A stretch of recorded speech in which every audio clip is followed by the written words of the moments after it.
You are here today because part of your tradition for Shavuot is to eat dairy.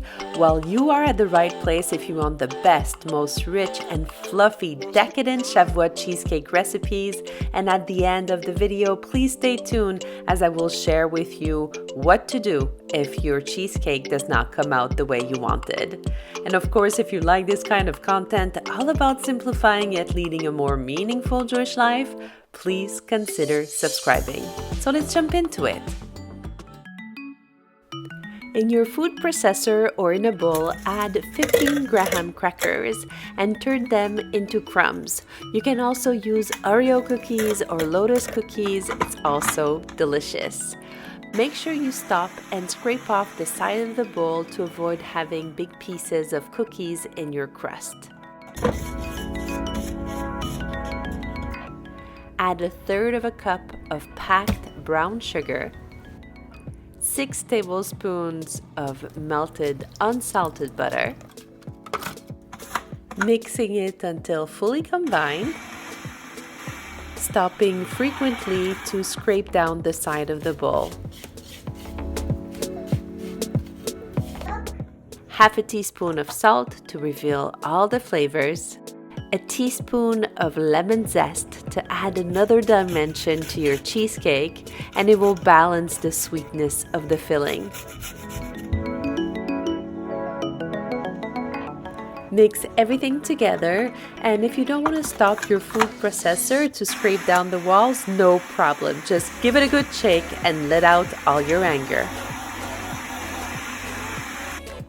One of the biggest issues with cheesecake is that it sticks everywhere. So you're going to take your spring form and you will not use it the right way, but you will use it upside down. This way it will make dismounting the cheesecake so much easier. Butter it at the bottom and on the side. And now I will share with you such a great hack. To make sure that your spring form will release the cheesecake easily, take a parchment paper and fold it about 6 times on itself to form a cone.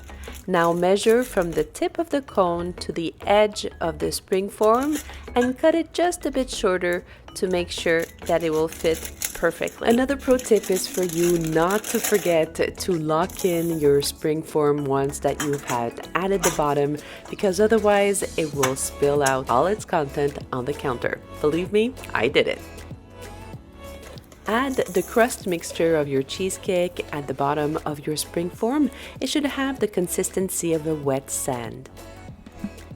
Pack firmly your crust using a glass or a flat measuring cup, making sure that you leave no grooves. Another way to do that is using your fingers and leaving a lip on the side of the spring form, making your cheesecake more like a New York style cheesecake.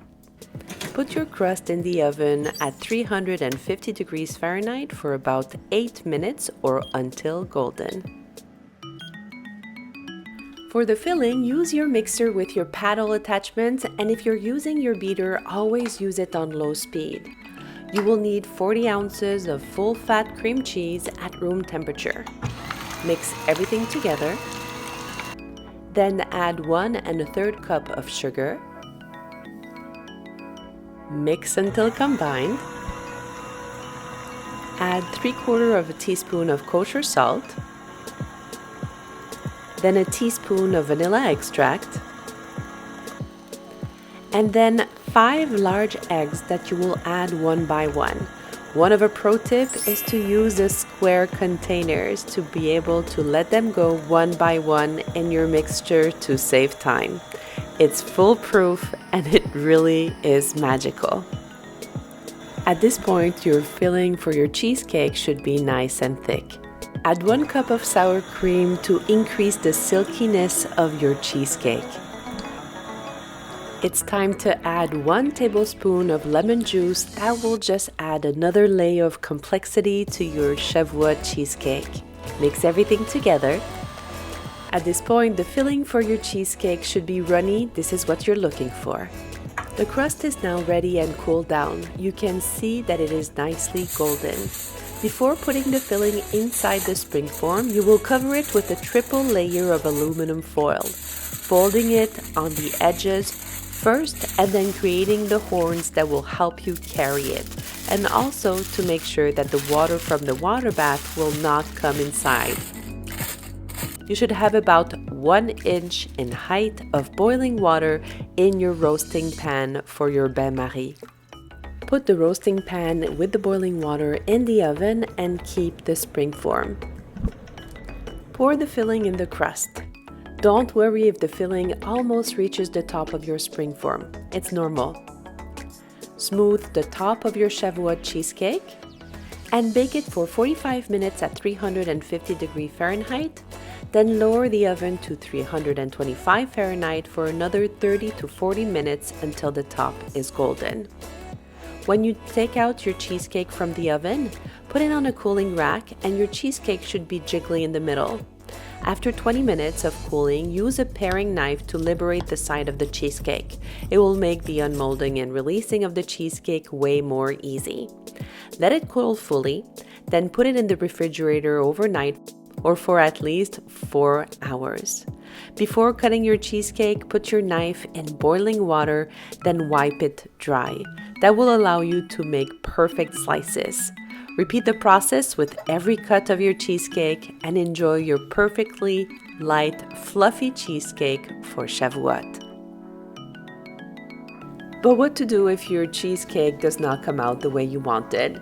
There are a few things that you can do. The first one is cover it with a jelly or with strawberries themselves with some whipped cream. My favorite way is to do a ganache. 2 parts of chocolate chips with 1 part of almost boiling cream. Let it sit for about 5 minutes, then mix everything together until fully melted.